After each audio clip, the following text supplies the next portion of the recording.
ঋণের চাপে মাত্র ৫ লক্ষ টাকায় ২ বছর বয়সী নারী ছেঁড়া ধন সন্তানকে বিক্রির চেষ্টা করেছেন তিস্তা নদী চরাঞ্চলের কৃষক হাবিবুর রহমান। গত বৃহস্পতিবার ১০ জুলাই লালমনিরহাটের হাতীবান্ধা উপজেলার চরসিন্দুনা গ্রামে এ ঘটনা ঘটে।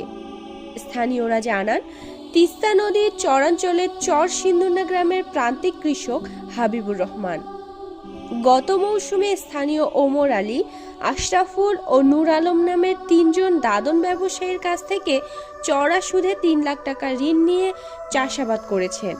কিন্তু সেই চাষাবাদের লোকসান গুনায় ঋণে মাত্র ১ লক্ষ টাকা পরিশোধ করেন। পরবর্তীতে বাকি টাকা সুদ আসলে দাঁড়িয়েছে ৪ লক্ষাধিকে। কিছুদিন ধরে দাদন ব্যবসায়ীদের চাপ বেড়েছে। অভাবের সংসার পরিচালনায় হিমশিম খাচ্ছেন কৃষক হাবিবুর রহমান। এক পর্যায়ে নারী ছেঁড়া ধন ২ বছরের মেয়েকে বিক্রির সিদ্ধান্ত নেন তিনি। ভাই বাচ্চা বিক্রি করতে চাইছিলাম আমি ভাই, মানুষের কাছে সুদের উপরে টাকা নিয়ে ভাই আমি আবাদ করছিলাম, ভুট্টা করছিলাম, পিঁয়াজ করছিলাম, বাদাম করছিলাম। বাদামও ওটা পাইলাম না, বানে খেয়ে গেল।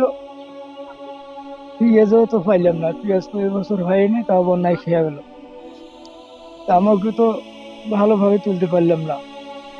ভুট্টা ভাই আবাদ করছিলাম আমি, কিন্তু ভুট্টা ভাই যে জায়গায় বিঘা প্রতি ভুট্টা হয় ওই রকম ভুট্টা না হওয়ার কারণে ভাই বিঘা প্রতি ১৭ থেকে ১৮ হাইব্রিড সমান ভুট্টা হওয়ার কারণে ভাই আমরা ঝড় বৃষ্টি বন্যায় মানে বাতাসে আর কি ঘূর্ণিঝড় আসছিল, যে সময় ভুট্টাটা ক্লিয়ার হইবে ওই সময় আর কি ভাঙ্গি গেছে। এই চতুর সাইড দিয়ে ভাই আমি ধরা খাইছি। এবছরের ফসলের আবাদে আমি অনেক টাকা ঋণগ্রস্ত ভাই। সব টাকা নিয়েছিলাম মানুষের, ধানের উপরে, সুদের উপরে, লাভের উপরে, সারের দোকানে বাকি করছিলাম। এখন টাকা শুধু আমি ১ লাখ টাকা পরিশোধ করছি ভাই, আর কোনো টাকা আমি পরিশোধ করতে পারিনি।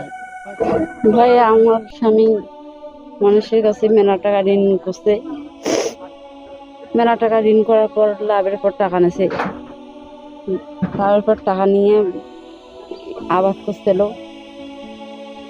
পেঁয়াজ গাছে পেঁয়াজও হয় নাই, বাদাম গাছছিল বাদামও হয় নাই। আমার স্বামী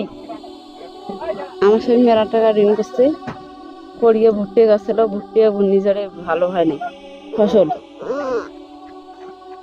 না হওয়ার পরে আমার স্বামী বাচ্চাটা বিক্রি করে দিচ্ছে ভাই। কোনো সহযোগিতা না পেয়ে পরেও আমার স্বামী